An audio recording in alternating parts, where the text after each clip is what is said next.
just a girl who likes reading romance, fantasy romance, paranormal romance, any kind of genre of romance in general. And I also happen to have cerebral palsy, and it would mean the world to me if you would subscribe to my channel. Happy Friday! I post new videos every Monday, Wednesday, and Friday. Today's video is going to be a football romance recommendation video. I just thought since Sunday is Super Bowl Sunday, I would give you some football romance recommendations.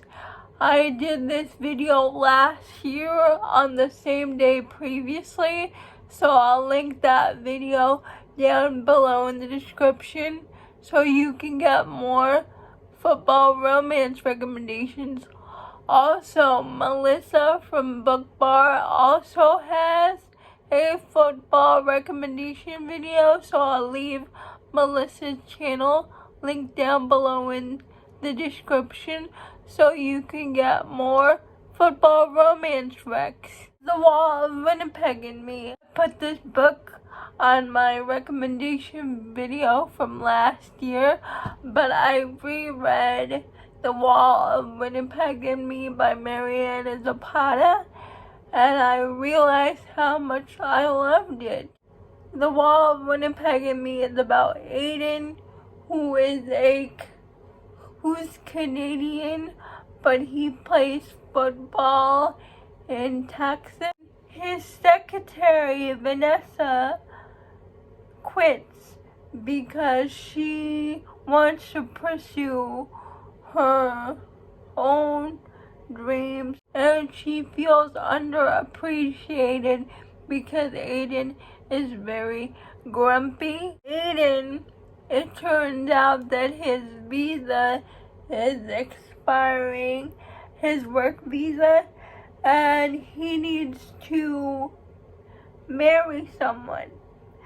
And he goes to Vanessa, and he tells Vanessa the situation, and Vanessa said, "No, why would I help you?"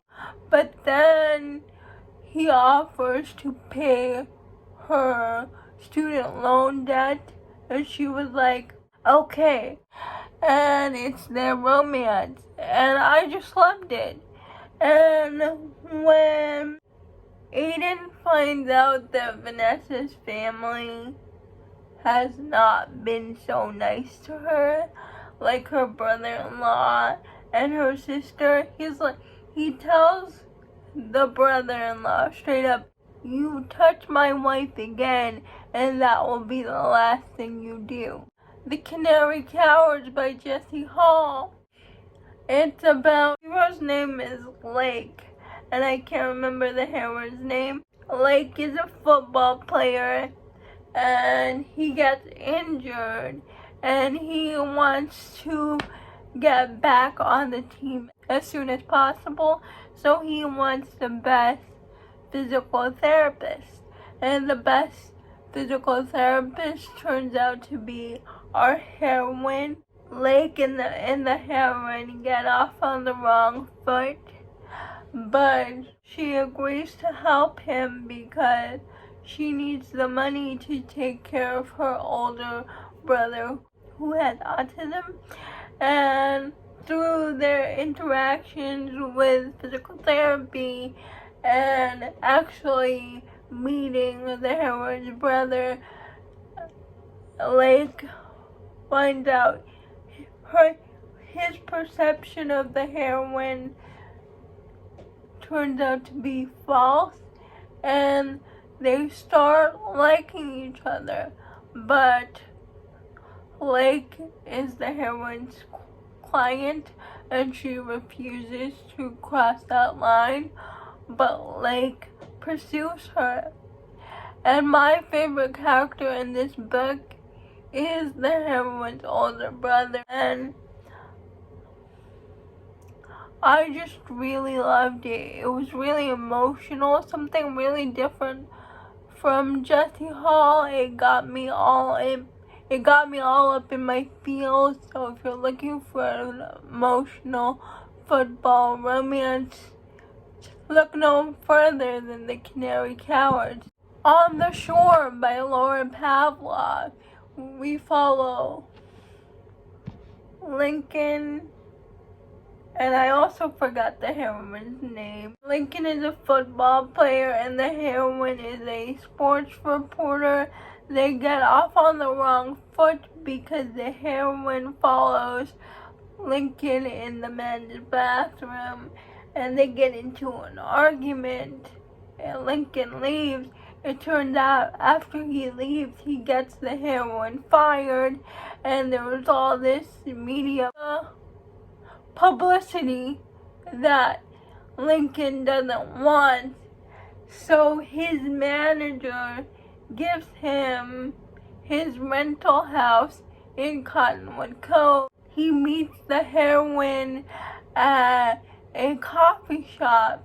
And he's like, "What are you doing here? Are you stalking me?" Little does he know that the heroine is part of Cottonwood Cove, like one of the most popular families. Lincoln finds out that he got the heroine fired, and he feels so bad.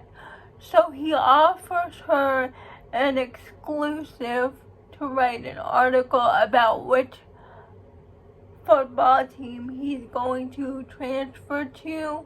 So they get closer while the heroine is writing this article. Lincoln falls for the heroine first. He takes care of her when she's sick, so there's caretaking involved.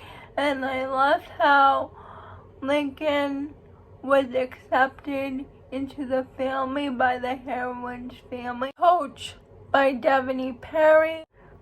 The heroine's name is Millie, but I forgot the hero's name. But the hero and Millie were friends in college, and they were about to be something more. But his ex-girlfriend tells him that she is pregnant. So nothing really happened with Millie. Years later, after college, the hero is now a retired football player because he tore his ACL. He got a job at a coaching position at his old high school, and turns out that Millie also works at their old high school. She's the director of the athletics department, and the hero is going to take his shot with Millie again. And Millie is kind of hesitant because the hero up and left her without an explanation. And plus, there's this no fraternization policy in the high school, and she doesn't want to get fired. So Millie tries to resist the hero's advances, but the hero will not be deterred in the game. And I read this book because of McKay from Oh Hey It's McKay. It's a football romance, taboo, forbidden. It's a coach-athlete romance. Book saw Melissa's video.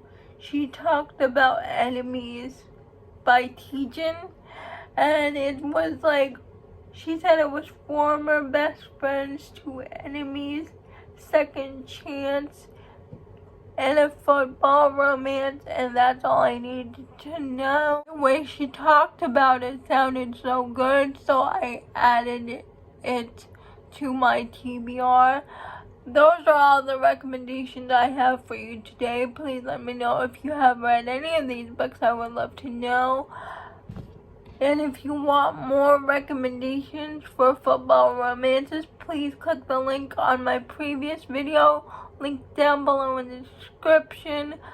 Please like, comment, and subscribe to my channel. That would mean the world to me. And I'll see you Monday. Bye.